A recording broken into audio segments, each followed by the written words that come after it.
This is a member of WildGamesProductions.com and D20Radio.com.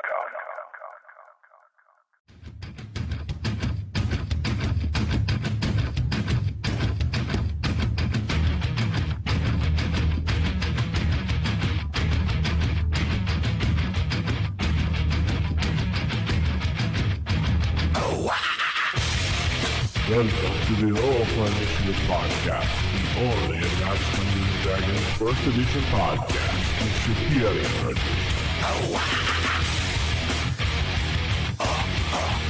The Roll for Initiative Podcast, volume number 3, issue number 107. DM Vince sitting alongside DM Matt. Hello, everyone. DM Nick. Hey, folks. And DM Will. Hey. We're back yet again this week, and everyone's here, and we're going to be continuing on with our long discussion that everyone seems to be enjoying about the A series of modules, the Slaver Lord series. Not the SmackDown, even though we liked the name of that last week, but it's still a great name. But this week we'll be talking about A4. But before we get into that, we will go into sage advice.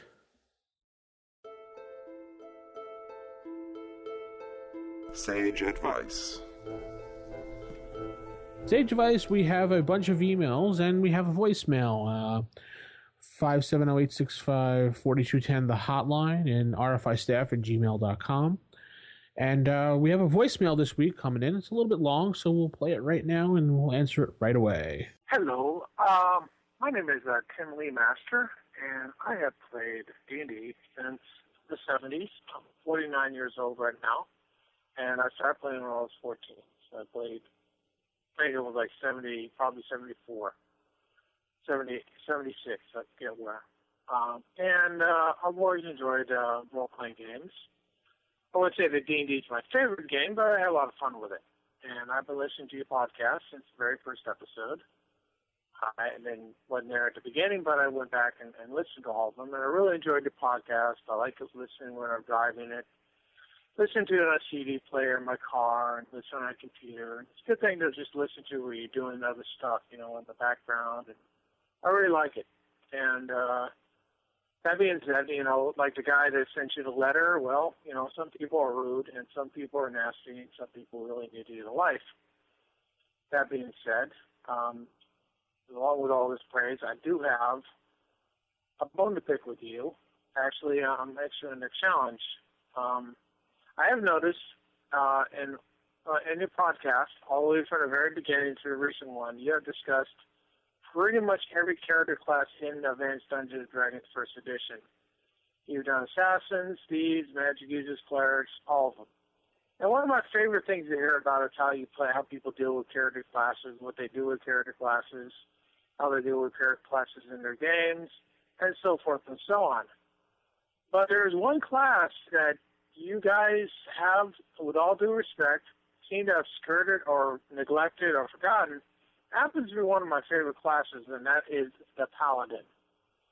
Now, I actually prefer the original First Edition Paladin. I'm not a big fan of the Cavalier. I think it's overpowered, and it makes it even harder to become a Paladin if you're using the Cavalier. If you use the Paladin, it's a subclass Cavalier. So I would rather use the one from the First Edition book, the original write-up, and I never used the other one. And, well, and then, of course, there are people that just flat out don't like Arcana, but that's a different discussion altogether. I would like you, all you guys, DM Will, DM Vince, all you guys, to please do a podcast on a Paladin. I'd like to know how you guys handle it. What good experiences you've had or bad experiences you've had. I've had some good experiences with them. My favorite characters, still talk about him to this day, is Darius,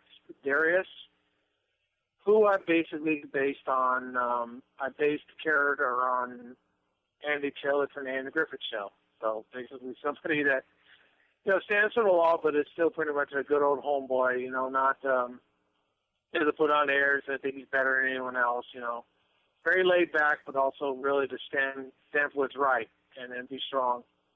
And really, I like playing him. And I had a lot of fun with him. And I think people who play them wrongly are the same people that play assassins that murder an entire group for no other reason, just for playing assassin. I think people who play paladins lawful stupid are people who play every class badly.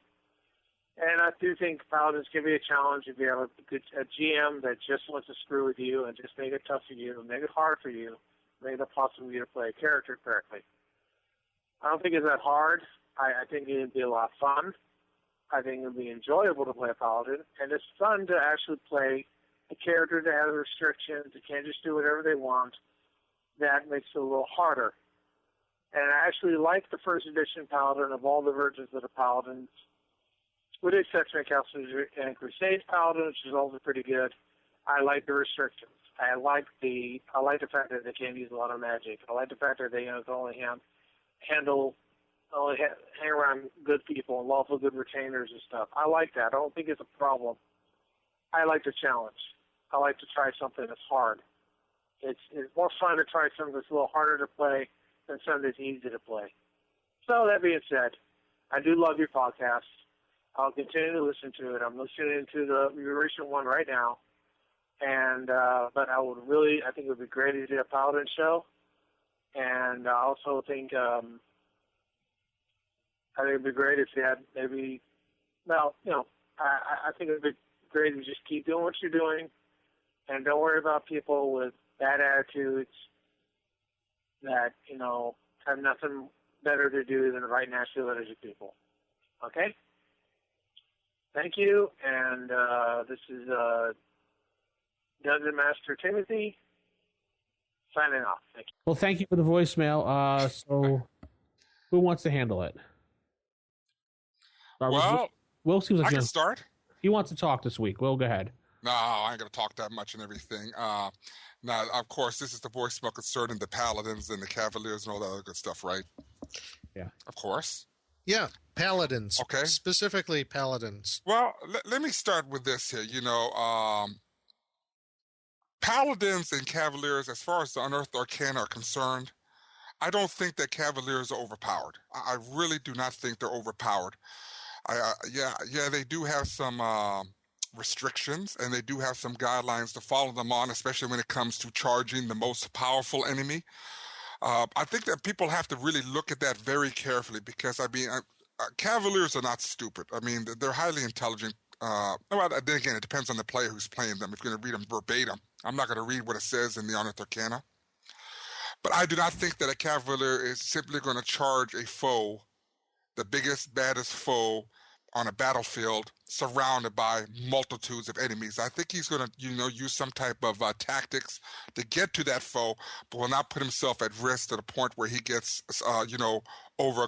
overrun by the enemies. Yeah. And since I'm on that subject and everything, if I'm correct now, our Cavaliers are a subclass of the Paladin, if I'm correct. Correct. Or is it vice versa? The Cavalier is the subclass of Paladin. That's what what it the is, other way yeah. around. Yeah, I can't remember right now. I didn't have the book in front of me, but I will say this, though. It's a subclass of the Cavalier. Okay. Now, with that being said, are the Paladins now, are they privy to the same thing as Cavaliers, where they get to roll the percentile dice each time they level up on their specific stats? I don't know because I don't use the Unearthed Arcana. Sorry. Yeah, I don't have the Unearthed Arcana. You all know what I'm talking about, right? Right. I know what you're talking about. I believe they are, and if they are, I see it all being the same and everything. And understand also that Paladins also are under the same, restrictions and guidelines too, because it gets stricter on them too as well. So as being as overpowered, I don't see them being overpowered. I think one thing that really people don't focus on is the fact that Cavaliers are strong on horseback. Good portion of the time, if you're inside dungeons and so on, or other types of hostile terrain where horses can't go, they lose a very important ability. So it goes both ways. Now he did bring us some things here. This is DM Timothy, as a matter of fact. Yeah. I understand where he says that players make it hard by playing Paladins or Cavaliers, whatever the case may be, because of the lawful good thing. And I think we spoke about this stuff in the past and everything. DMs also make it hard on players who play Paladins. I think it goes both ways and everything, more so from DMs than it is from the player side. We all hear the term lawful stupid or whatever they want to call it and everything. Right. It is what it is. you're just going to have to have some balance and focus in there, and remember the reason why you're playing that particular character. That's the whole thing. I'm just talking about paladins. I mean, I think that we discussed that we're going to do a show on paladins or something real soon. Yeah, we're going to do a show on paladins, and there's a lot of good stuff that in previous articles of Dragon Magazine that we could draw upon that we can use in our discussion whenever we do that. But I think that would be a good show.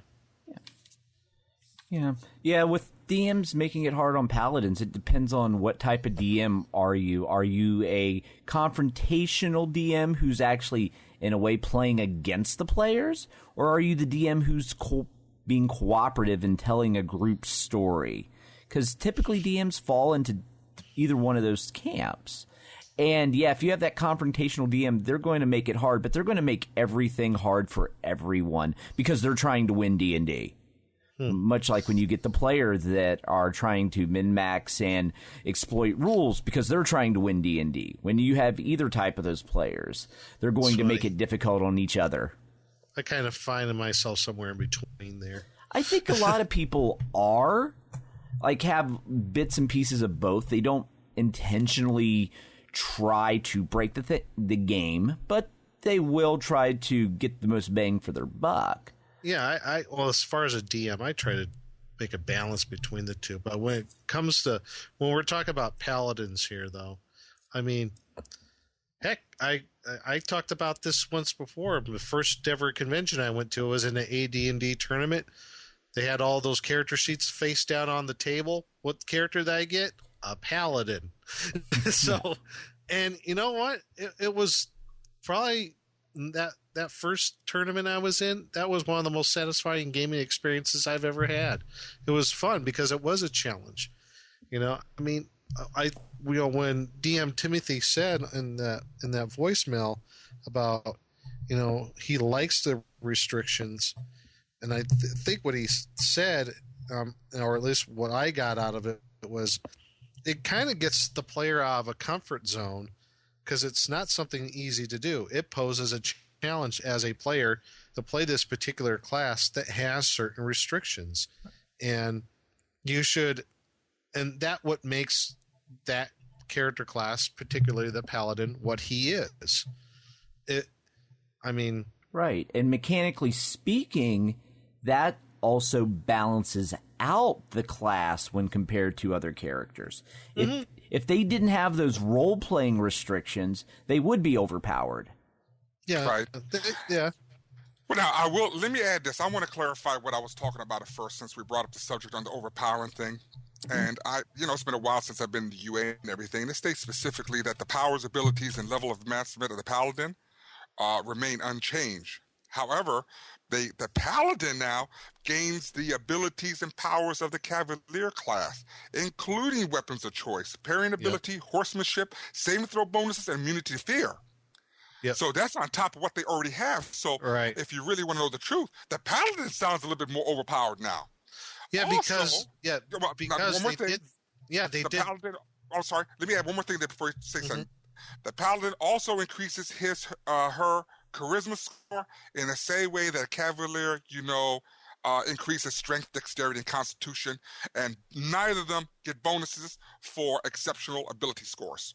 Yeah, and that's why I was going to say that's why they made the paladin a subclass of the cavalier, because it's even more difficult to be a paladin than it is a cavalier, because you have all those special abilities as a cavalier on top of being all those special abilities and restrictions as a paladin.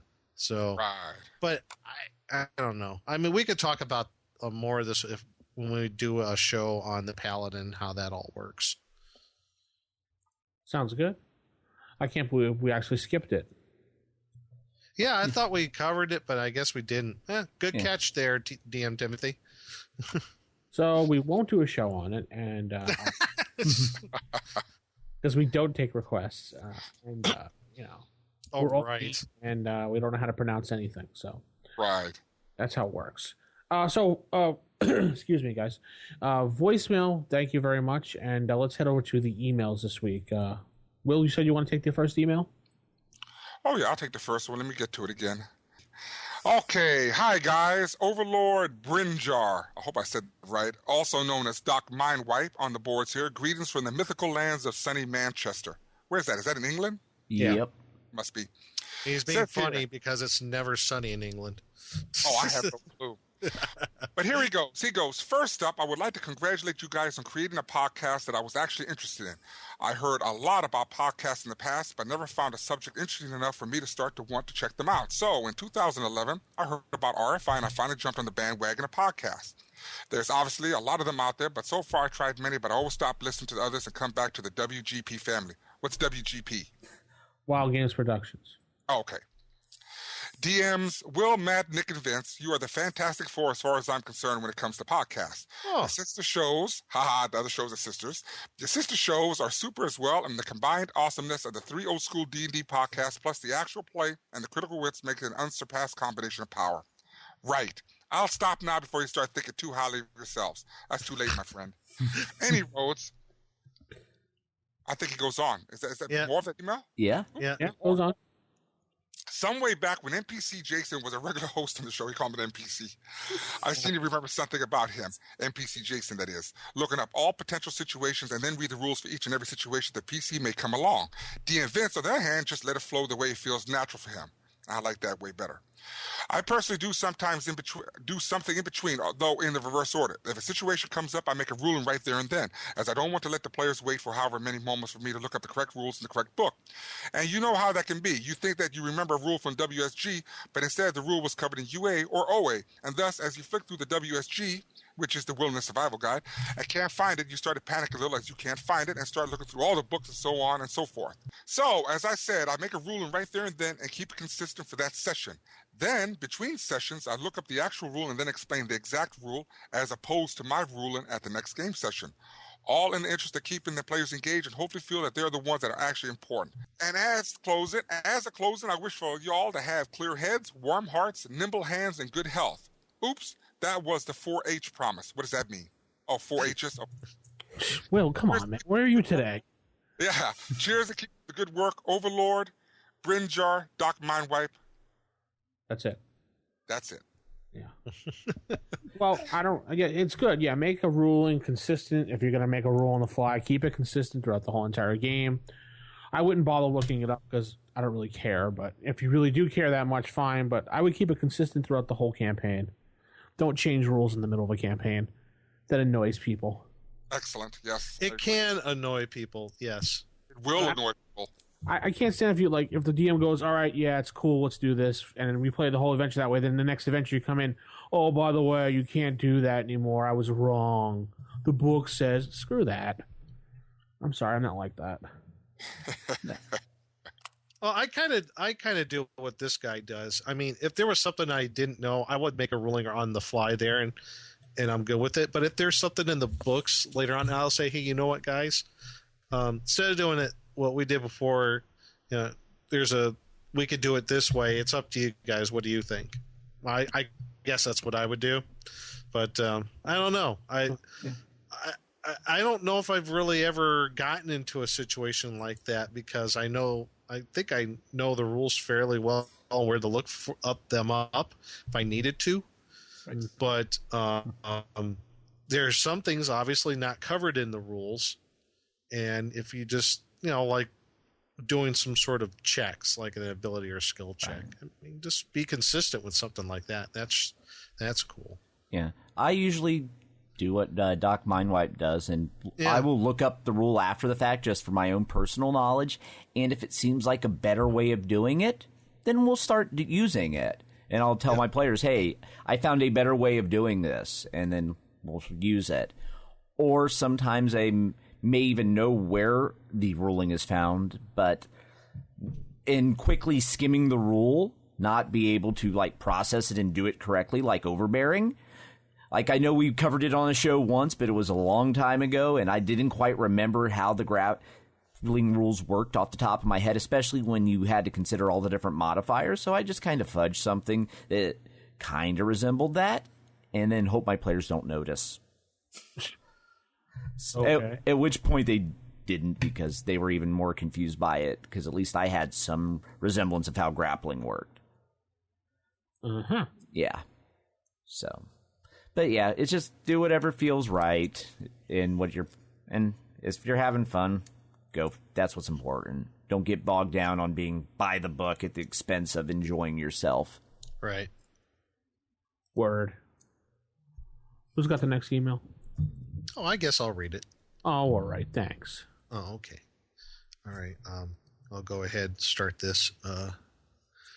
Hello, everyone. As I stated before, I am new to your podcast and think this is one of the greatest things since sliced bread. Okay. Yeah. Cool. I have been listening for a couple of weeks now. I am currently listening to issue 35 about the Illusionist. So I have a couple of questions. If these have been addressed before, forgive me. 1, I cannot seem to get the enhanced version of the podcast through iTunes.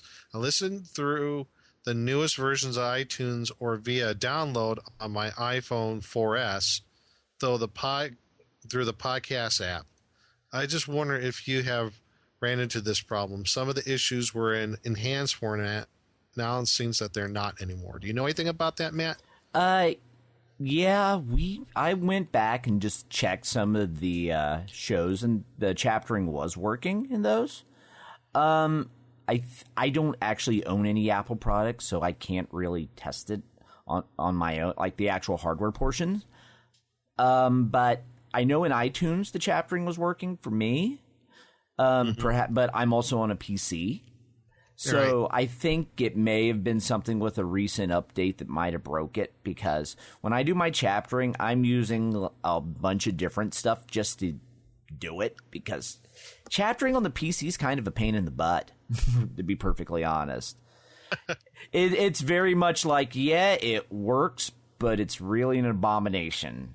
Yeah, chaptering is something that you were saying that hasn't really caught on that much. No. Every podcast I listen to does not have a chaptered AAC version. Sounds like your adoring fans are back there, Matt. Yeah, I know. What was that? I have no idea. Today? What the heck was that? Yeah, really. I have no idea. That was not on my end because I heard it in my headphones. Wasn't on my end either. Nick? Did someone have like an old Mego Godzilla toy they pressed? That was. Was that you, Will? No. Then it has to be Nick. I had nothing on my end. Nick, he's being very quiet. It wasn't me. I just had Skype. Oh, well, maybe it was Nick's Skype. What? I'm on. Oh, your Skype broke up there for a second, so maybe that we was some weird Skype glitch. So we're getting, what do we get? I don't know. That was odd. Do we get a Skype call between Godzilla and Gameron or something like that? Yeah, quite possibly. That's funny. I'll be right over. Okay. Go to question 2. All right, question 2. What is the official site for forums for RFI podcast? Is it Dragon's Foot or OSR Gaming? It's OSR Gaming. I guess what I'm asking for is what is preferred method of posting? Yeah, our official forums is OSR Gaming. Yeah, you're back in the time period before OSR Gaming existed, so that's why you'll find the references to Dragon's Foot. But once OSR Gaming came to life, that's where our official forums moved to. You can find us at d20radio.com, but we answer a lot quicker at OSR Gaming. Yeah. And third, finally, I'd love to play on a Skype game with you guys. I would like to know if there's any room available, and or are any of you guys starting up a new campaign that has room for an old school gamer like me. Thanks for your time, DM Angelo. I don't have any games going on Skype right now. I think no. Nick, you? I don't have any games. Well, I do have one game going on, and we have one person Skyping in. So well, you have a good friend, isn't he? Yes. Isn't a friend of yours? Yeah, I thought so. Yeah, he's out in Indiana, Dwarf. His name is Dwarf? Well, that's his nickname. Oh. We call him Dwarf. Oh, okay.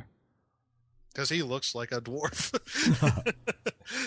Yeah, unfortunately, we don't have any games going on, but if you do go to the forums, there are some people running some play-by-post adventures, which is the next best thing you could possibly get. Right. So you find a face-to-face game. Best advice I could tell you is start a post and say you'll DM. Yeah. Yeah. DM a few sessions and then say, hey, guys, anyone want to take a shot at DMing so I can play? And maybe someone will step up. Right. Yeah, just get on our forums and post you're looking for a Skype game. You never know who might say, hey, we got a spot in ours, or hey, let's start something new up. I think there was a Skype game on Monday nights, but I'm not positive if it's still going on. I think Drama Man was hosting it, but I could be wrong. Yeah, I think so, because I think there was even a few actual plays that were put out, recordings for that. Yeah. We'll do another one sometime soon. Yeah. Yeah, I've never actually gamed over Skype. No? No. Yeah. I thought you were in Jason's podcast. No, I just did the post-production. But I actually wasn't in on it. Lucky you. All right, well, there you go. And if you want to send an email in, rfistaff@gmail.com. Actually, we do have one more question. It comes from the forum. Oh. It comes from Iron Beaver. And I'm not touching that one. I didn't ask you to. He asked one other thing. Since you guys mentioned Orcus, I guess, in the first podcast, Slaver Series 1, he wants to know, do you use goat-faced Orcus or demon-faced Orcus? Here we go. Oh, boy. Or This one's been taking its rounds around the interwebs for a while, hasn't it? Or do you use Orcus with pig faces? No, I'm kidding. So we'll start with Will. Will, which Orcus do you use? My Orcus is going to have a pig face. What? Your Orcus has a pig face? Well, yeah. Orcs have pig faces, so Orcus has a pig face. But he's not an orc. Yeah. Orcus. Well, he's a demon, but I mean, he does have like a piggish face, don't Well, he? he could take any form he wants. But If he wants to come, if he wants to come in form of William Holden, he can show up as William Holden. What about Christopher Walken? Well, he could show up and look like Christopher Walken, maybe talk like him. That'd be like nuts. And Orcus, fit my wand.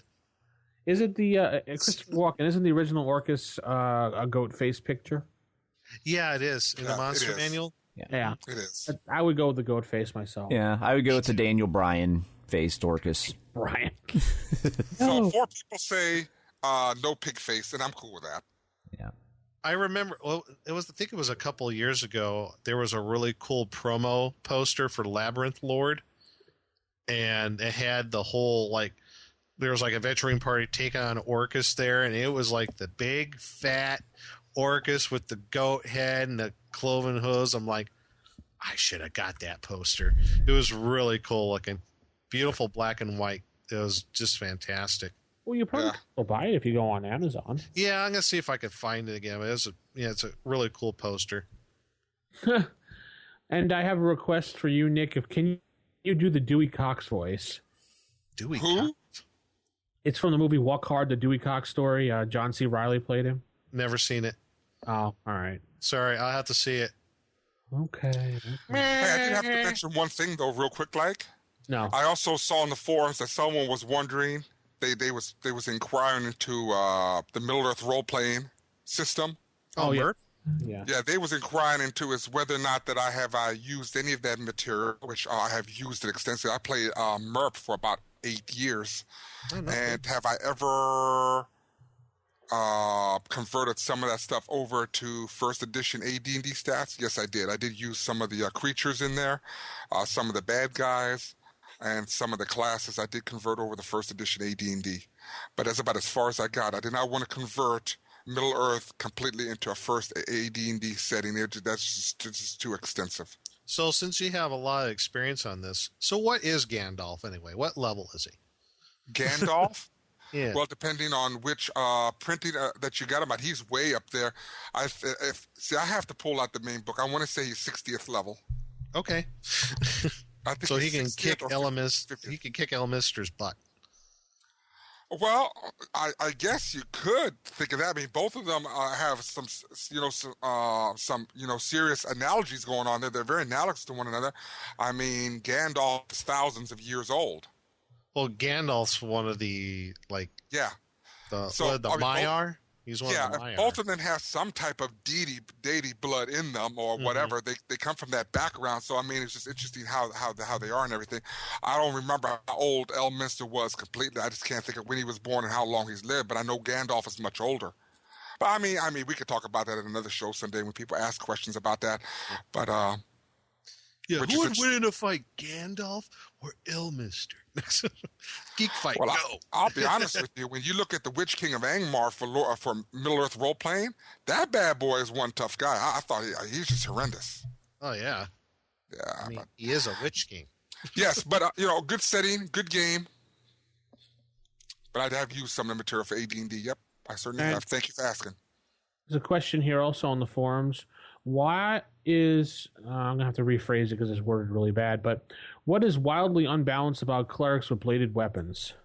Oh, here we go no. again. I heard on one of the podcasts about the classic argument of clerics not being able to use bladed weapons. Someone said it was unbalanced or something. Oh, How so?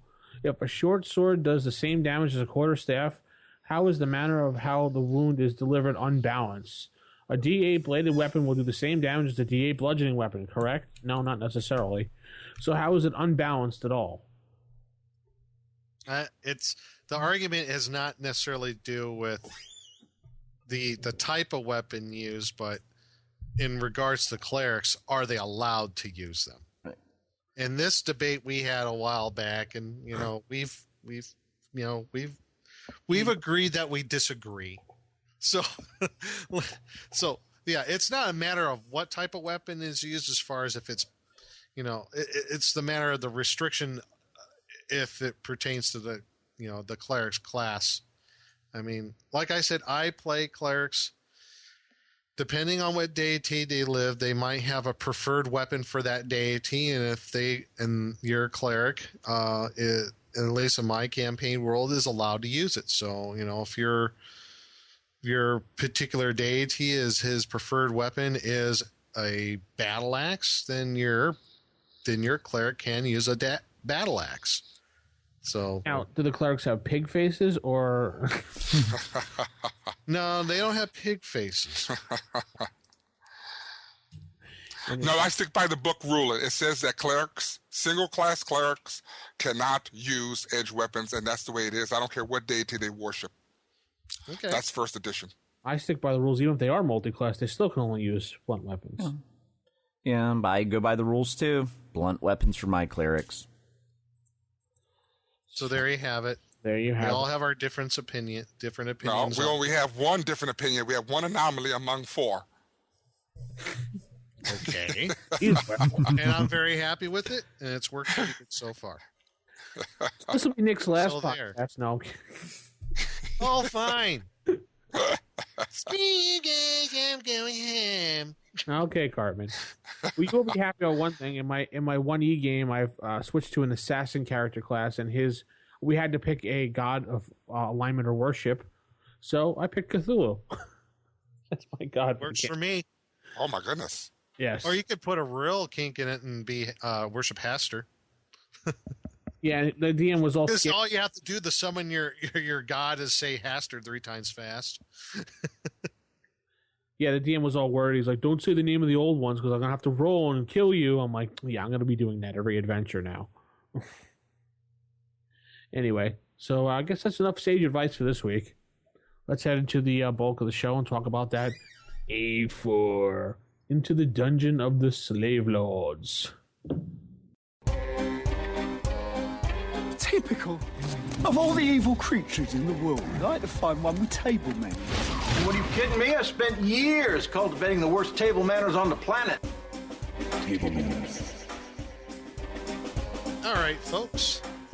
We're going to be talking about the final module in the Slave Lords series, Module A4, In the Dungeons of the Slave Lords, by Lawrence Schick. An adventure for characters level 4 is the 7. Great intro, huh? Yeah. Anyway, so this takes up basically right at the end of module A3, where it's like, if you've been listening, the player characters, no matter what, are gonna get captured.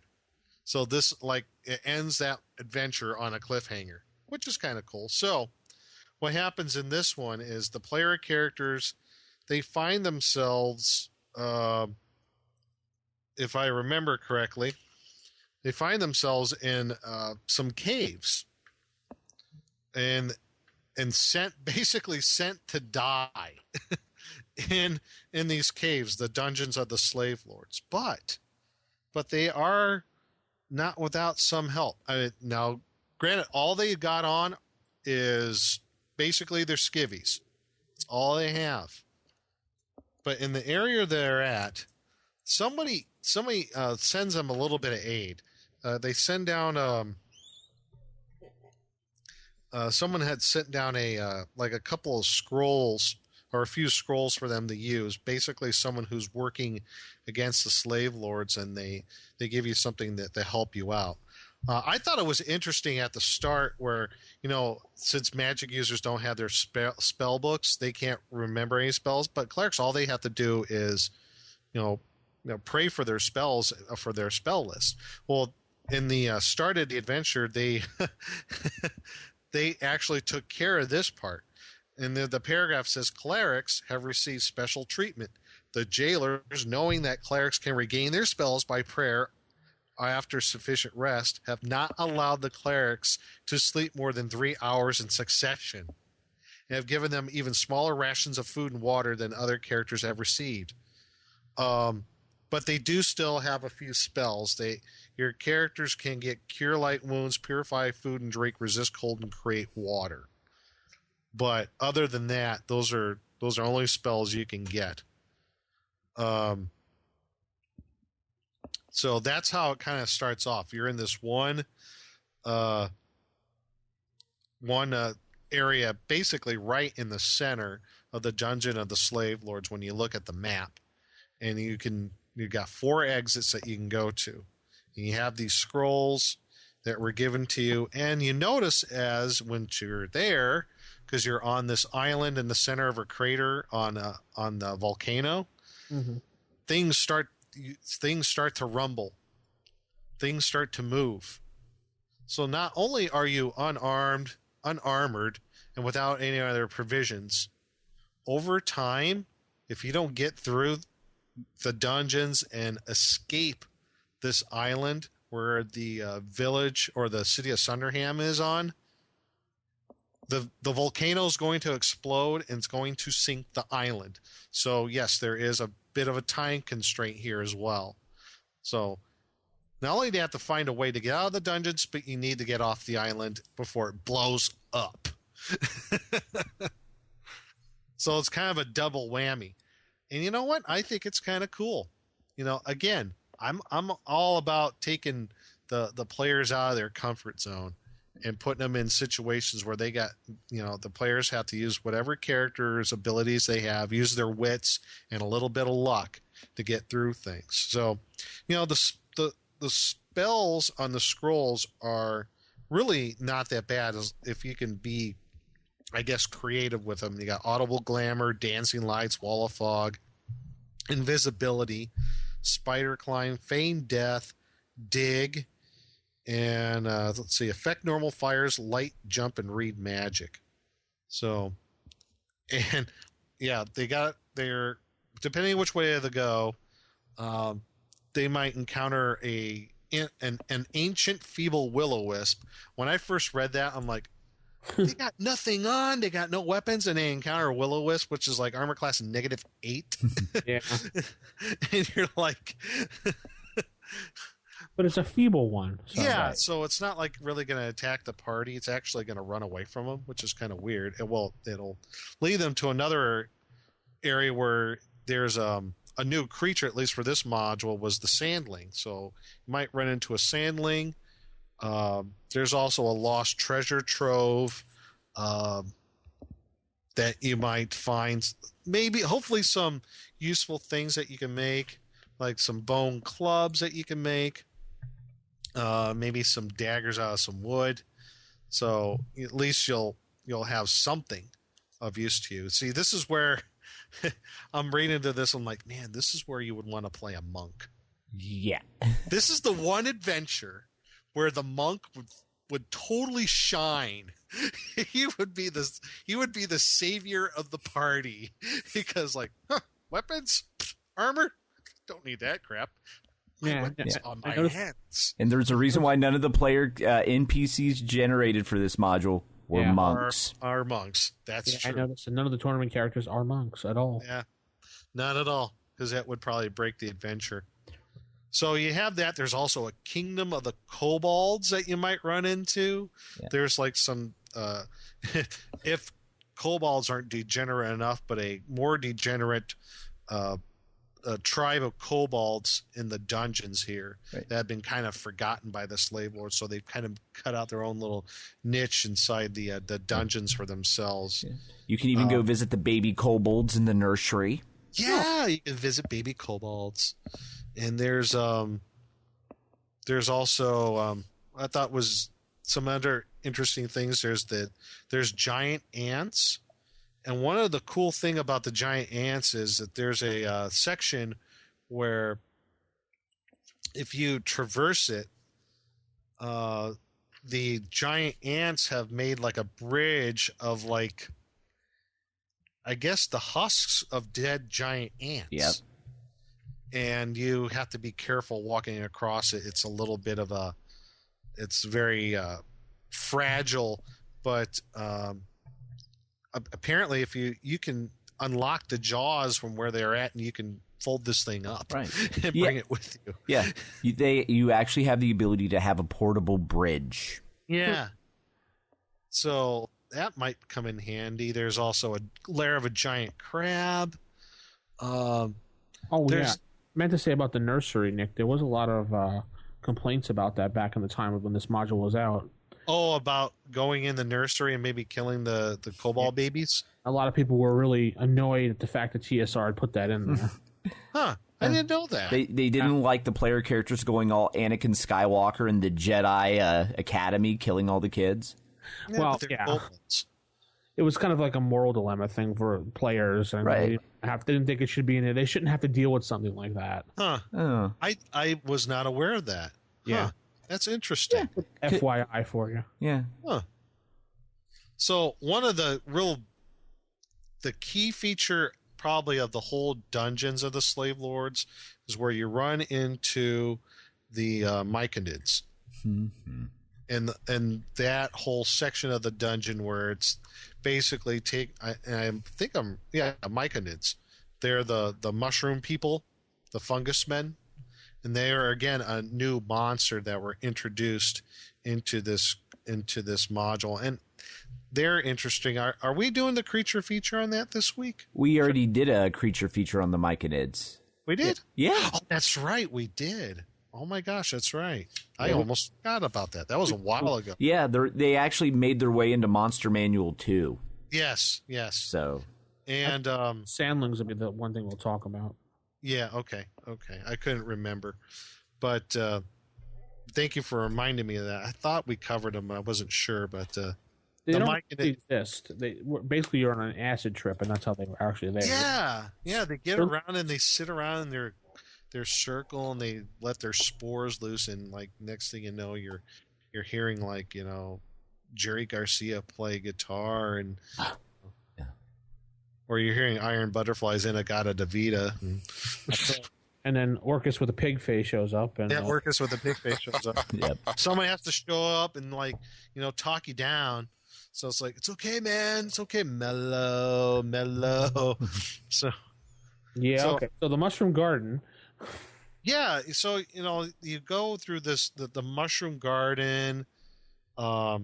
I thought the cool part where you get into the section where it is all the Myconids is the welcoming committee, where you have 2 shriekers, a rotting zombie-like kobold, 2 giant worker ants that have been taken over by a mold, a fire beetle, and a human corpse. So all these things are like covered with spores, molds, and fungus and whatnot. They're all like crawling towards you. That looks like a bad acid trip picture. Yeah. Well, that's Errol Otis for you. It's a great picture of that, and I dig it. I mean, you see those things coming at you. Yeah, that would freak me out too.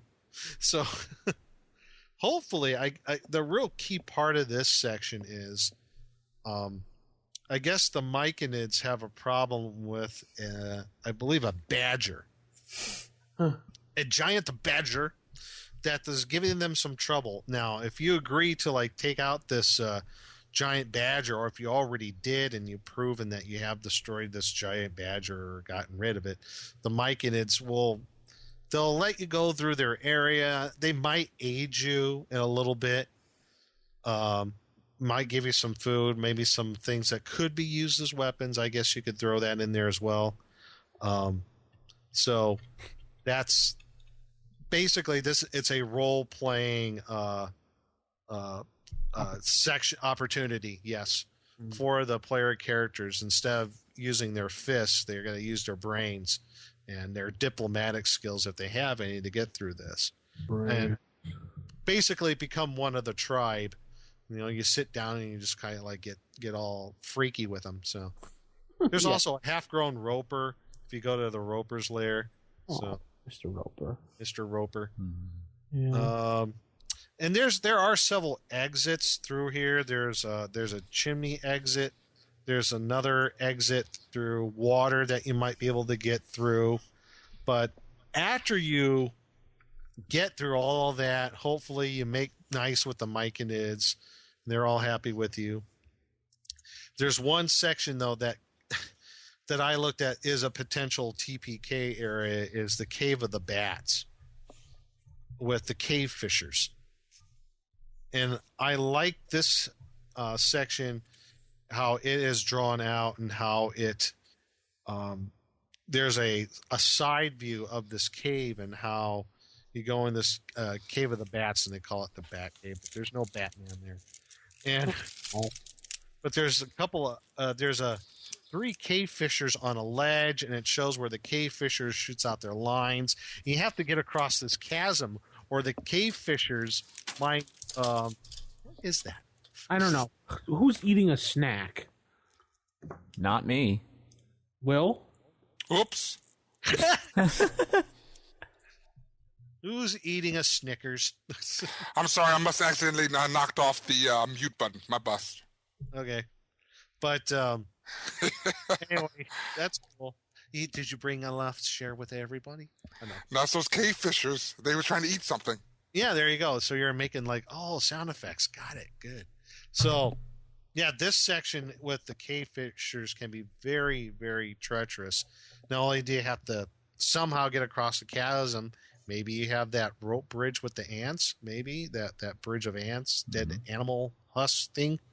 You might have that. But you also have to get across so those 3 cave fishers don't snag you up and make a nice little meat snack of you. And through all this, again, the rumblings of the volcano are becoming more intense and more frequent. So time is of the essence. Yeah, there is one point in the module when you try to rest and the DM has the explicit instruction to say, yeah, you're resting. Yeah, you're resting. Come on. Yeah, you're resting. Kind of give the players a hint of there's no real resting time. Yeah, basically, you're just trying to.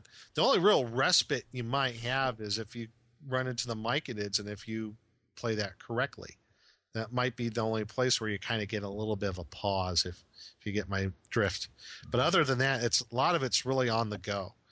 So you got there's a water cave that you might be able to exit from the dungeon. There's a cave with some spiders, and the Bat Cave. So, and no, you won't run into Batman. No Batman. He's out fighting the Joker. Yeah. So then you got to go to the island, and this it kind of once you do get out of the dungeons, you go into the island proper. Right. And there's various areas where you might run into certain things. It's a little more open-ended at this point. Yeah, because once you escape the labyrinth, the tournament module is over. Pretty much. Everything, yeah. Everything past the point of view, escaping past the cave fishers, is just added for home play. Right. Yeah, once you get, those either the cave fisher, the spider cave, or the water cave, everything after that is really just kind of like, that's all on you. There's a, I love they even have a green slime area. I also like the giant goats. Whoever thought of using giant goats in an adventure like that, they might, and they're nasty too. Yeah.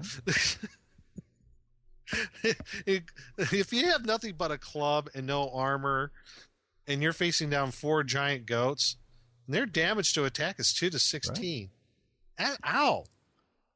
There's also a very irate and unhappy giant snapping turtle that you might run into. A rampaging fire lizard. Basically, the whole place is going to hell because of the eruptions, and all the creatures that are around are very disturbed by this, and that's why you had this rampaging fire lizard. Ultimately, what you need to do in this adventure is you need to get either in and around Sunderham again from the dungeon and get to the docks. Now, there's several things that you can do. You can try to commandeer a vessel of your own, which would be more or less successful. You will have some problems, though. It does say in the module there might be some issues with, because there's tremors and so on. This lake is unstable, and there's gonna be random swells of waves, so it could capsize your vessel. So that's one way. You could make a raft, which is even more dangerous because the raft is not exactly, I guess, seaworthy. And the last thing that you could try to do, and I don't know if they really encourage this in the module, and make one heck of a finish, is try to take the slave lord's ship, the Water Dragon. Now, I'm not quite sure how you're going to do this. If you have nothing but a club and a loincloth on, but you might be able to pick up some stuff on the way. If you go through the city of Sunderham, you might be able to pick up some armor or something like that, if you're lucky. And you could try to take the ship, the Water Dragon. But that is going to be very difficult itself because you have, let's see, whatever slave lords there are. There's the evil high priest Stallman Klim. There's the half-orc fighter assassin Theg Narlot, the drow fighter cleric Idralv, and the illusionist Lamonsten. I love these names. Why can't they be like Bert or George? Bert. And the thief Slippery Keta. And there's a monk, Brother Karen. Yeah. So you would have to go through these individuals, or at least avoid them, or somehow incapacitate them to get on the Water Dragon. I don't know. If it were me, what I would probably try to do is just sneak on board and hide somewhere. So, and that really is the adventure in a nutshell. It's not really that big compared to the other ones. Just escape the dungeons, get to a ship, somehow get a vessel and something, and get off the island before it goes kablooey. Boom. So that's pretty much it on the last module, Dungeons of the Slave Lords. There was one other new creature, and there is a brief encounter with it. There's the Magmen, and again they were put in Monster Manual too. But there's a counter on the are several areas where you can encounter these Magmen because of the magma that is coming out of the volcano. So here's a little Dr. Evil for you, and so you might be able to encounter these guys as well. So, and that's pretty much it. you guys have any comments, questions on the module itself? Yeah. Well. Oh, well, wow. Well. Did you talk, the one I liked, I think the encounter that really makes the deciding factor on whether or not you're going on board the boat is the one where they encounter the secret agent. Yes. I'm sorry. I forgot that part. Yeah, I can't forget him because he's extremely important, and that's going to make the final determination. And actually, he will give you the spells and the abilities to get aboard that ship and hopefully find your gear. Because when I ran this series of adventures multiple times, and I ensured that the players will run into this guy or they'll encounter him, right? And he will provide his little bit of assistance. Now, there was a time where the players would refuse to do it, or some other, groups, that made the poor decision of using the wrong spells at the wrong time, and then they're SOL. Mm-hmm. But you can cover that more if you like. Well, no, I did forget that there was the one fellow who is he's a pirate, I believe. He's not been happy with how the slave lords have been running things, so. Right, and he will go with the party and assist them in fighting them because he doesn't like them. Right. I did miss that point. Thank you for bringing that up. Yeah. No, I thought that was very important because, when it comes down to it, if you assault the boat with the slave lords and all that stuff and everything, it's going to be a TPK. Plain and simple. You got to get your gear first. Either get your gear or somehow, like you said, with the one who's kind of who's working against them because he's not happy how they were running things, or you somehow sneak aboard. Right. Just, sneak aboard, stick yourself in the cargo hold and just wait it out. And they're leaving, and then you're done. Now, the other option is if the player characters can dress up as mercenaries. Could do that. They would still, and try to get on board that way? That is correct. However, like I said, if you read the thing on the Water Dragon, how that all works out and everything, a good DM is going to modify this to where the characters have a chance. Otherwise, if you play strictly by what the module says, it's going to be a TPK. Right. You can only assume now. Now, understand that the slave lords that you see in here are not the slave lords they ran into in A3. No, they're not. These are a different group. This is a different group of slave lords. And what I liked about this whole thing here is only one of these slave lords, I believe, survived. From the previous one, it was the cleric. Right. But now just, jump forward ahead to second edition when they did the Return to the Slavers, which there was another module which introduced them. It was like a revenge type module. It was relatives of the slave lords that were slain by the player characters who returned back to try and do it again. Okay. So it's very interesting how they got this all tied in with the slave lords and so on. Yeah, it's good to go. Yeah. I still, though, when it was, I think it was in module A3 and in A4, where they have this Temple of the Earth Dragon.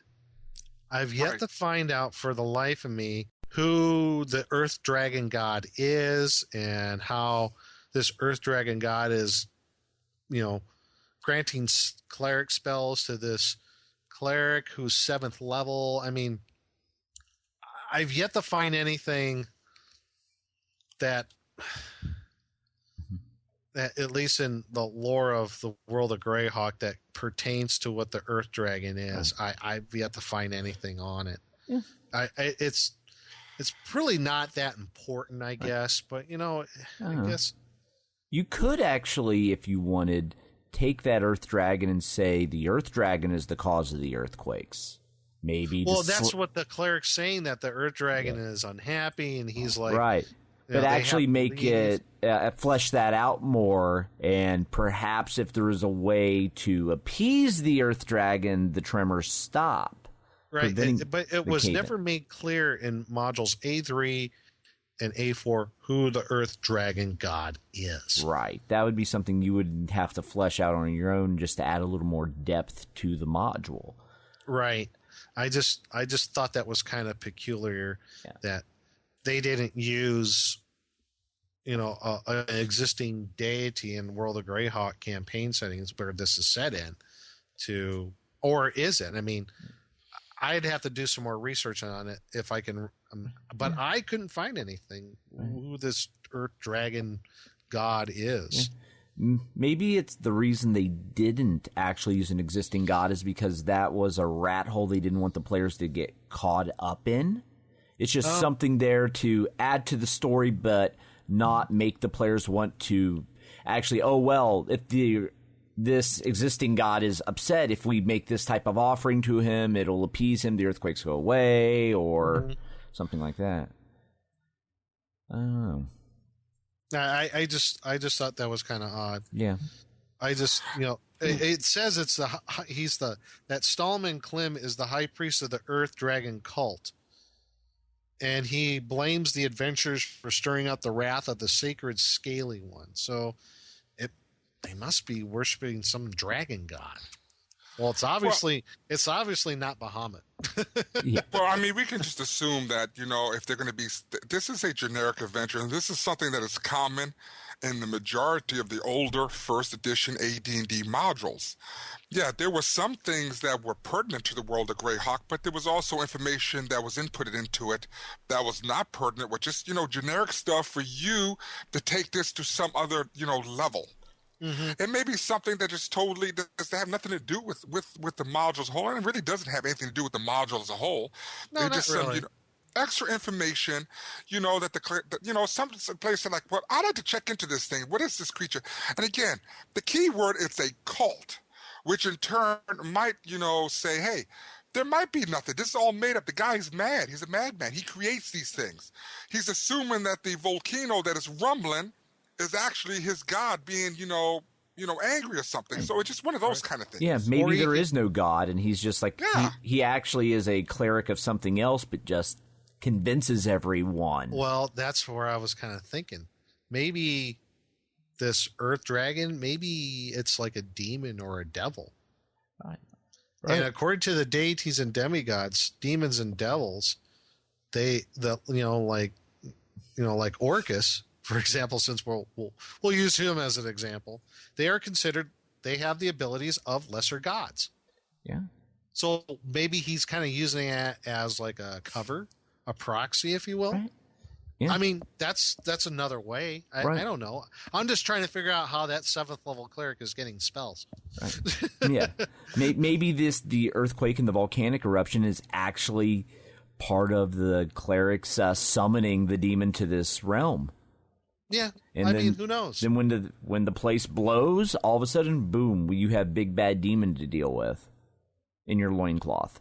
Right. Now, I will tell you this, though. I just found something on the Temple of the Earth Dragon. Oh, you did? Yes, I did. And I'm fixing to read it to you right here. I just found it. Hold on just a second. It's downloading right now. It is a deity in the world of Greyhawk. I just got to find it again. Earth Dragon. The Earth Dragon is a Flan, spirit of earth, weather, and hidden treasure. It is the spirit of Mount Drakenkoff and the Pomarge. Its symbol is a coiled dragon. There you go. Okay. The cult of the Earth Dragon is opposed by the Silent Ones. And it's a whole thing there. If you look on the Wikipedia. Oh, really? Look in the Wikipedia called the list of Greyhawk deities. Huh? I must have missed that one. It will come under Earth Dragon. Okay. Only 30% of the Earth Dragon's worshippers are human. The others are members of evil humanoid races such as orcs, gnolls, goblins, hobgoblins, and ogres. And each congregation is served by several shamans and a witch doctor. So there you go. Okay, cool. And it goes into a lot more specifics on it. Okay. I'll have to look that up again. Boy, I must have totally missed that then. Jeez. And it says here at the very last sentence, the Earth Dragon was originally mentioned in the Scourge of the Slave Lord series of modules. Oh, there you go. There's actually a very short interview at Grognardia with Lawrence Schick, the writer of this module. But it doesn't really get into too much detail about this module itself. Just kind of more about him. But I did find Mr. I think it's Schick, right? Yeah. Schick, I did find him, and I did drop him an email to see if he'll come on and talk about the module itself. Oh, cool. But if anyone's interested in the short interview, I'll post the information to Matt. He'll throw it in the show notes. It's from 2009. That'd be cool if he could come on the show. That'd be great. Who knows? Maybe he'll say yes. Who knows?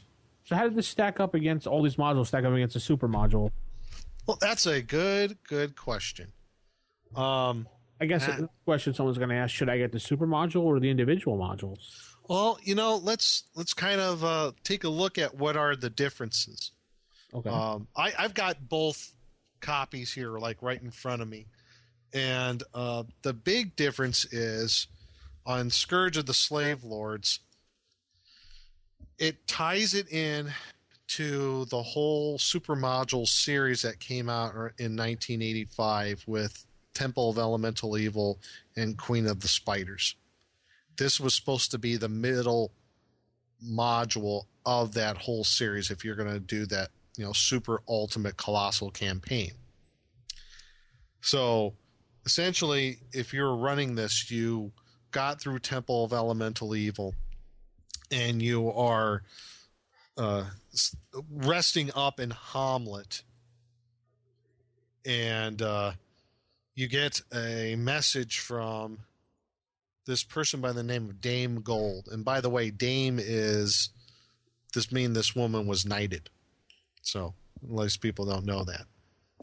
You don't call sir, you call them Dame. But she was knighted. Yeah. And so anyway, she tries to send word to the adventuring party in Hamlet, if you're tying this into that Dame Gold of Safeton is requesting their assistance in a matter that she has during the Feast of Eldoria at Windy Crag in the town of Safeton. So, and there are a couple of ways that the party can get to Safeton. They can basically meet up with this halfling who's a merchant who might be going there. There's a couple of adventures on the road to Safeton that the party might run into. They will run into, I should say. I thought it was funny. There's the section where there's some con men that you run into.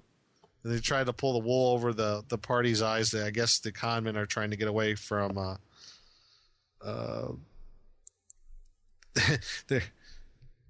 They're getting away from like a group of gnomes, like anywhere from like 100 to 300 gnomes, and that makes a very interesting encounter if the adventuring party does believe the con men and what they say.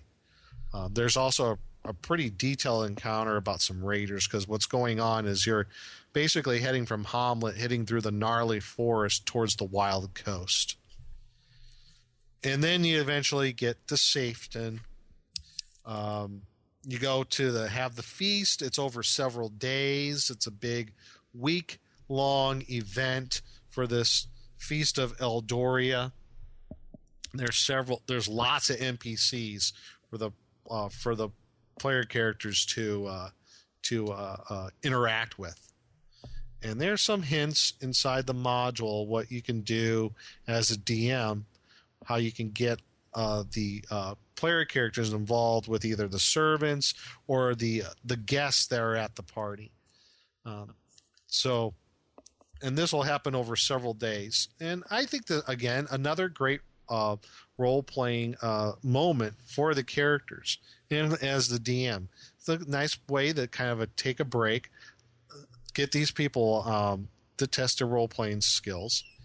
So eventually what happens over the several days is Dame Gold will let the party know that if I remember correctly, her brother was kidnapped, and her brother, she found out he is alive, but he is very ill and has some sort of illness that is related to lycanthropy. And from what she knows, she has an antidote that can be given to him, but it has to be within 40 days, or the antidote is worthless, and he will become this strange creature. And it was not very. It was very elusive of how that. Basically, it's a red herring, folks. This part is actual red herring.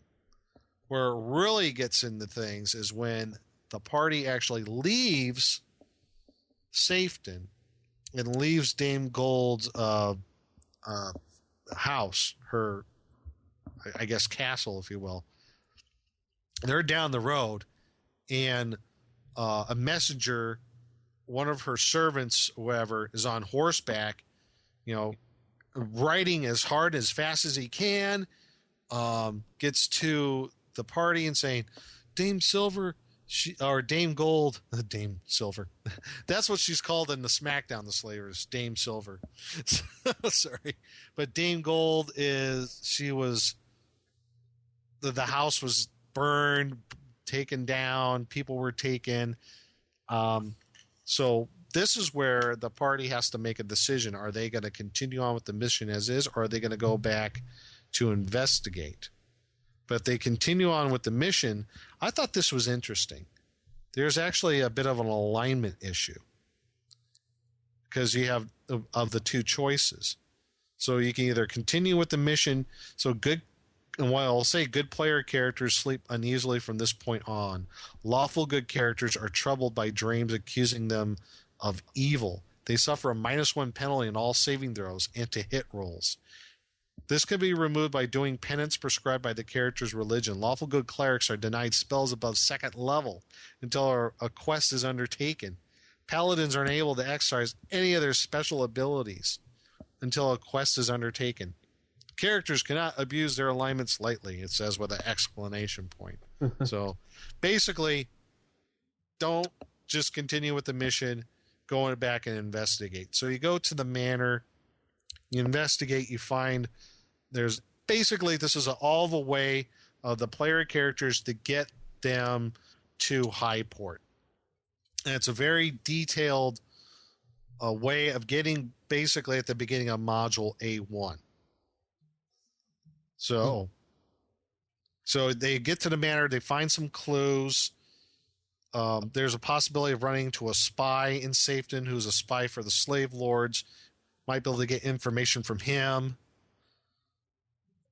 There's also 2 ways you can get this to Highport. You're either going to take the road to Elred. There's a town called Elred you have to get to. So basically, it's this whole long way of trying to get to Highport. And there's various ways that you can do it. But ultimately what happens is, and I love this, in the super module, this is great. You know how in the first series of adventures, the player characters are meant to be captured at least once? Well, this one, they're captured twice. They're captured at the beginning. Nice. And this could happen if they go by a land route. And it does say this. If you're trying to get to Elred, you're supposed to get captured. It says it right here. At some point on the journey between Elred and Highport, the player characters run afoul of the slave lords and are captured. This is an essential part of the adventure, and as referee, you should make every effort to ensure the player characters do not escape the traps of the slave lords. You want them captured whether they want it or not. It says it there, black and white, folks. So if you like sandbox adventures, if you like people saying, well, I have a way of getting out of this or something like that, no, not this time. I remember when I ran SmackDown, because this was in the same thing, there was a couple of people who were very, very angry that I didn't give them a way out. It got into a bit of a heated discussion. So that's really so they get captured. They're taken apart on this ship called the Ghoul. They're slaves on the ship, so all their possessions have been taken. But there's someone on board that's going to help them out. Because when they get to Highport, there's going to be a point where if the characters are careful enough, they can escape from the ghoul, get most of the gear, but nothing that's magical. But they could get most of their gear, and they get into Highport. And that's where it kind of takes off from there, from where original module A1 is. So there's a pretty, how should I say, a detailed first 24 pages of the super module is dedicated to trying to get the player characters down through the Wild Coast and then getting captured number 1. So, but the rest of it is not much different. There are some other differences between, as far as like segues between certain areas, but that's the real main difference, is the very beginning of trying to get the characters into the adventure versus the first one, which was like, okay, you're in Highport, because you were hired by blah blah blah, and this is where the slavers are coming. This one takes a little bit more into account in that respect. As far as a campaign standpoint, I think it really depends on what kind of DM that you are. If you like a little more detailed, if you're a lazy DM like me, yeah, Scourge of the Slave Lords is good. As far as I can tell, as far as like the differences in like monsters or encounters and stuff like that, no different. Everything's the same. Same level. The Slave Lords are the same levels, just like in the original series. So, I mean, in my opinion, if you want a little more detailed information as far as background, I think Scourge of the Slave Lords is a way to go if you're running it in Greyhawk. Now, if you're not, I think the individual modules might be a better fit, because then as a DM you can add your stuff to your own game world. But I mean, but like any good DM, you're going to modify things to your own taste, to how your own campaign is for either one. I guess what it comes down to is which ones are more readily available. So, if you're looking for price wise, Amazon, best place to go for these things. But it seems like, looking at the prices, I would get the super module, which is $25 as opposed to all 4 of them coming close to $100. Right. Yeah. Right. And then if you wait a little bit over next summer, A1 through A4 will be reprinted. That's right, they are. So is that this coming summer? Yeah. I'll be doggone. Is it going to be hardback too? I believe so. It's wow. I think 35. Let me see. So they are. I forgot about that. They're doing the Slave Lords series again, and isn't there like a new introductory adventure too? Oh yeah, no, that was the S series that had it, I think. Oh, okay. I know they're reprinting those. Yes, the S series had a 0 on it for some reason. Okay, but I don't know. As far as any other like mechanical differences between the two, if you're talking like stats or anything like that, far as I can tell, I've looked through them. I compared the stats from the first one to the Scourge of Slave Lords Super Module. No different. I didn't notice a difference though. The pre-generated characters are different levels. The pre-gens are different levels. They're higher. And also, the turtle in A4, the snapping turtle or whatever it is. Yeah. It's a Turgle. A Turgle? Yeah, it's Turgle in the. I think it was a typo in the. Yeah, that's a typo. But they call it a Turgle. I checked the Slave Lords as far as their levels and stuff like that. They're the same. Yeah, they're the same. But the pre-generated characters are all, they're like 2-3 levels higher. Depending on which one it is. Yeah, they are. They're all like 7th or 8th level. Cool. Yeah. But yeah, I guess if you're looking for price wise, I guess I would go with the super module. Yeah. I mean, yeah, you can find you can find the if you want to pre-order the reprint, it'll be released on June 18th for $32.97 on Amazon right now. Huh. Yep, and that actually does come with a new adventure, A0, Danger at the Dark Shelf Quarry. Okay, that'd be worth picking up then, just to see what the... I wonder who wrote the new adventure. I don't know. Let's see here. Yeah. As far as adventures, I won't be getting those. I won't be getting the reprints of the adventures. Well, I might grab that one just for the new adventure coming out of it. Just to see what it is. Yep, yeah, and it will be hardcover. I'll be doggone. Now, the S-Series reprints you can get for $26.37. However, there's no additional module or anything in that. Yeah, I didn't think there was. It's probably the reprint that they did, a compilation of those Realms of Horror. Yeah. Oh, that would be a horrible mistake. No, the way they have it marked is S1, S2, S3, S4. So it's not Realms of Horror. Good, because that would be a terrible mistake because Yeah. they really messed that whole series Yeah, up. I remember when I read about Realms of Horror, they really butchered it. Yeah, they're calling this compilation Dungeons of Dread. Oh. So this may just be the original modules Just compiled put in together. a bigger book format. Hardcover. 'Cause I remember when I read about Realms of Horror, they tried to do this really loose, I guess, way of linking all four of them, and it just does not work. Description of the Realm of Horrors is edited for ease of use in a gung-ho, let's do it all at once campaign. Yeah.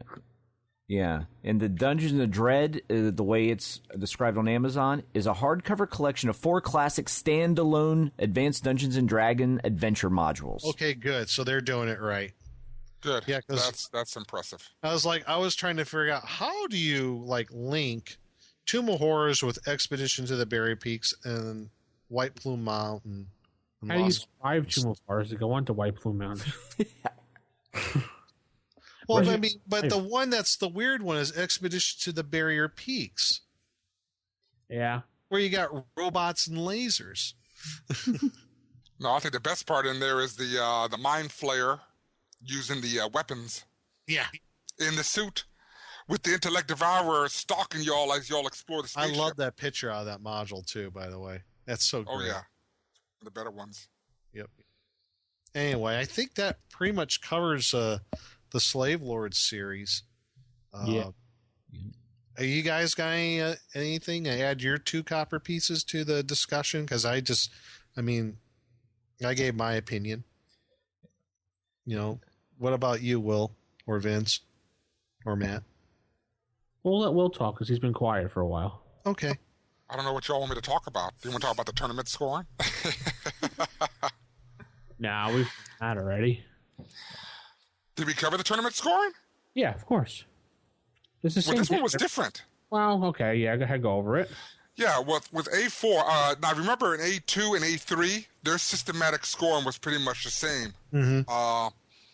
When it came to A4, though, on the other hand, the tournament scoring was a little bit different. And this is one thing that I heard Nick bring up was, if the players want to rest, if their characters want to rest, you're trying to push them along. Because, according to the tournament scoring sheet, each creature who gets out alive is plus 30 points for a maximum of 270. So when I see this right here, this tournament was made for 9 people per group. Okay. Yeah. Because there are 9 NPCs, or I'm sorry, pre-generated characters. So the maximum is 270 points. So each group was 9 people. So I see this as being one of the most difficult tournament modules yet written. Then the other one was each minute spent getting out, -1, to a maximum of minus 240 points. Oh, jeez. Yeah. So with that taken into consideration, if you leave there with the max time and you took your time getting out, you have 4 hours to escape. You have 4 hours to escape this place. Right. Mm-hmm. So minus 240, well, that leaves you with a plus 30. So that doesn't do you too good. No. And then each encounter area where risk is taken or benefit gained was plus 5 points for a maximum of 100 points. So it was kind of interesting how they did the scoring for that. Now, one thing that, when we was talking about the Scourge of the Slave Lords, and I found this pretty interesting here in the very beginning. Yes. Was on page 3 when David Cook is talking about the list on what happened during the tournament. Mm-hmm. You thought that was pretty cool too. Yeah, with the traps, 2 traps, 1 trick to fool the players, 1 problem the players had to solve, 1 encounter with the basic monster, 1 ambush, 1 encounter with the basic monster and a friend, 1 encounter with an unintelligent monster, 1 encounter with a brand new monster, and the grand finale. And so that's how they designed their tournament rounds for the original series. So you would not have known this until you read Scourge of the Slave Lords when David Cook explains how they came up with the point system, what they want to put inside the scoring rounds and everything. So in all honesty, I find the whole scoring system totally lackluster. I'm not a fan of it. I didn't like it at all. I think they could have used something a little bit more consistent. Especially with 2 and 3, because with 2 and 3, it's more of a personal opinion, because then you're giving plus 1 to plus 3 points to certain people or to the entire group as a whole or whatever the case may be. So I have some issues with that right there. I don't like the personal opinion thing. Yeah, that's kind of how NASCRAG runs their tournaments at Gen Con, because they still do the tournaments. See, my thing on personal opinion is that should be a tiebreaker. Yes. Right. That should be a tiebreaker issue. That shouldn't be part of the scoring, because now, understand where I'm coming from this as a person who has ran tournaments and played in tournaments, that is, you want to be the DM with the winning group. Mm-hmm. So if you see that the scores are cutting close, I have seen it where, some DMs have, actually inflated the score a little bit, just so that they can be the DM of the group that gets first place or whatever the case may be. It's just one of those things. It's a prestige thing. It is a prestige thing. Honestly, it is. The whole thing, the caveat to that, though, is that the players, now I don't know if they did it this one here, but that the players then score the DM who was running the tournament module to that series. And so if the DM is saying they did great, but the players said the DM stunk, then, we got some issues here. There's something wrong. Right. No, I'm serious. It's happened I've seen. Oh my God, I've seen where we had a great adventure, but I knew this guy who was trying to DM it. Oh, it was just painful to watch this table.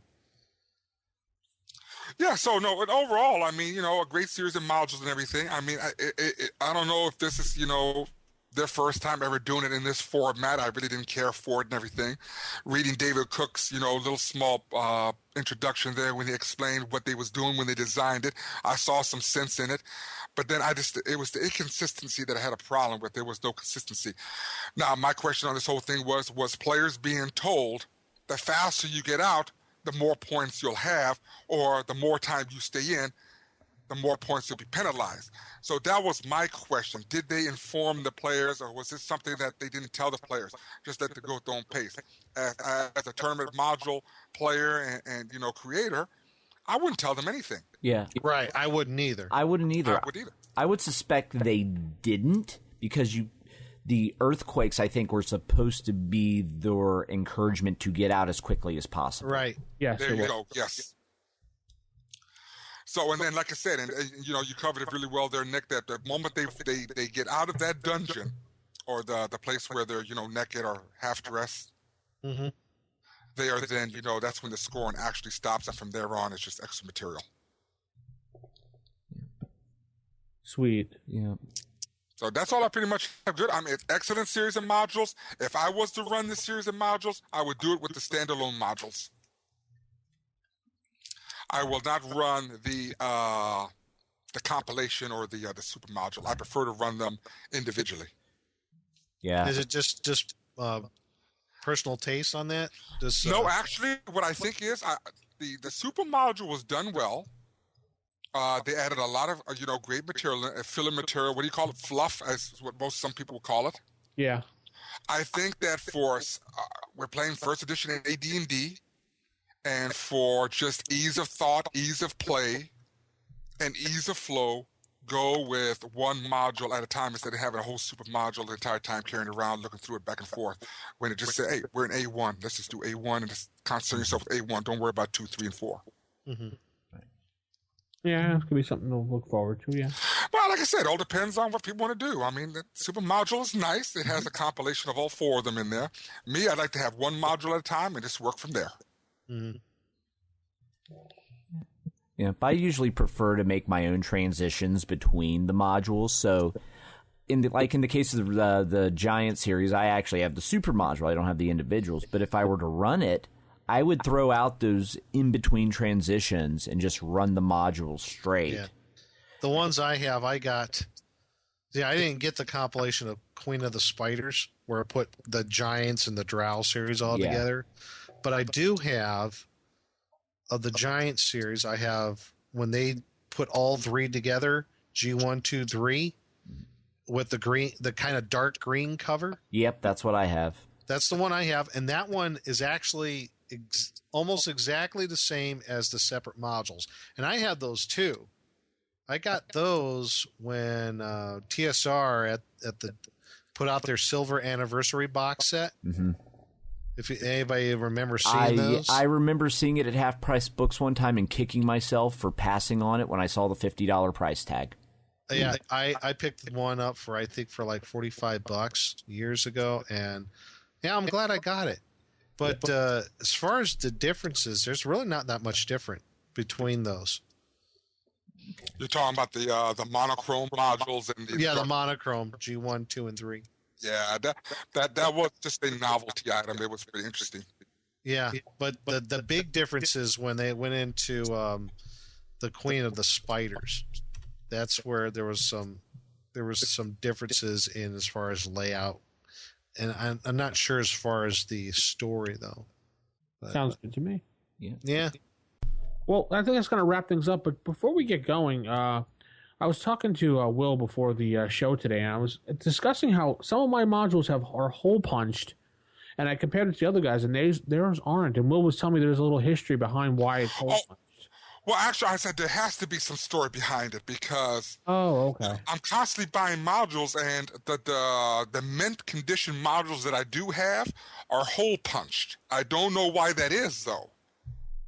Neither did I. I thought you had some. Oh, I'm sorry. I do have some that are not hole punched, and I have some that are hole punched. I have no idea what the history is on that. I've been wondering that myself. It's funny that you just happened to bring it up. It was something that I never really researched, but it is something I'm looking up now. It can't be a TSR thing because the words are chopped off on the hole punch areas on mine.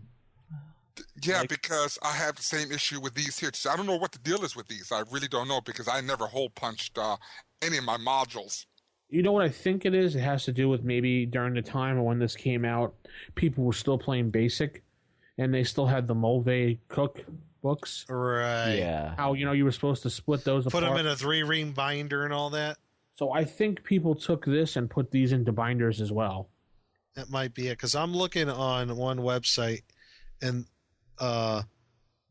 as far as I can see is when the printings are concerned, there's nothing mentioning about being hole punch for a 3-ring binder.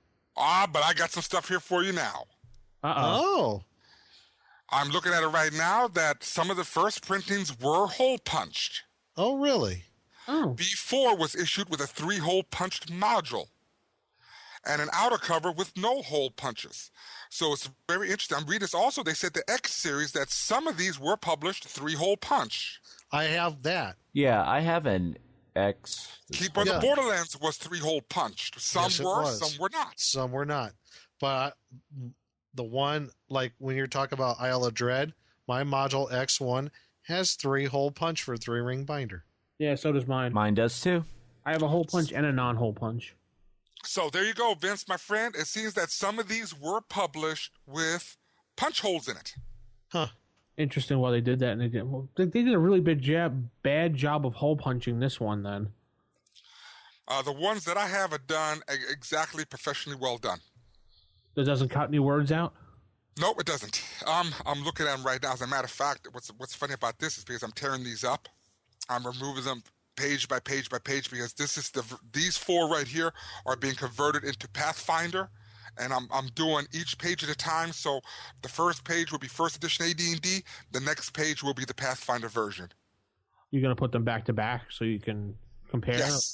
Yes, just do a comparison, and if people ever want a copy of the Pathfinder version, then I can give them a copy because I'm doing that as we speak here when I'm on my off time. Well, very good. Yeah, it's interesting. Yeah, it seems like that most of the basic modules were hole punch when they were printed. I think someone hole punched this because on a couple pages there's a word or two like nipped. Yeah, so I'd have to agree with you. I just didn't know that some of the Slave Lords ones were, I guess, depending on the printer and the print run. Yeah, that's kind of weird and everything because I didn't anticipate that until you brought that up. But I did just check it online here. I did a Google search on hole punch modules, first edition AD&D, and like the first 7, 8 of them discuss some of the modules that were, and it says some, not all, were published with punch holes in them. The Tomb of Horrors one I have, no hole punches.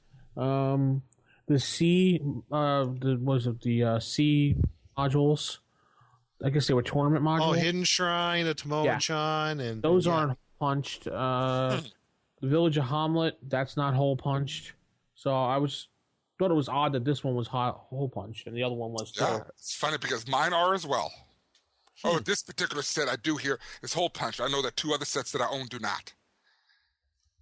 Oh, but my Temple of Elemental Evil, that is hole punched. So someone must have done that. So Village of Hamlet? Village of Hamlet is not hole punched. But the actual, The super module? The super module is hole punch. So someone did that. Yeah, I've seen that before. A hole punch super module. And I-5 is hole punched here. I'm looking at it. I think someone did that. Yeah, this one looks like someone actually did it. Because that was later on. If I remember correctly, if you're talking about modules that have been hole punched for a 3-ring binder, it was all the stuff that was prior to when they did the new format in 1983. X5 I have also on my shelf here, not hole punched. Right. So I guess it just depends on who did it and when it was printed. Yep. Sounds like it. So that's going to wrap up the A series. We had a lot of fun reviewing it, and I think everyone's going to enjoy our comments and critiques on it. And maybe they'll comment back to us and ask us questions and leave us a voicemail about it. But we're going to continue rummaging through the modules because it's kind of fun just to read them and discuss them on the air. And people love the reviews on the modules. So should we give them a hint what we're going to do next or nah? It's evil. Yes. Evil. It's filled with evil. That's what we'll leave it at that. And keep it original, keep it old. Good night, everybody. Good night. Good night, everyone. Bye.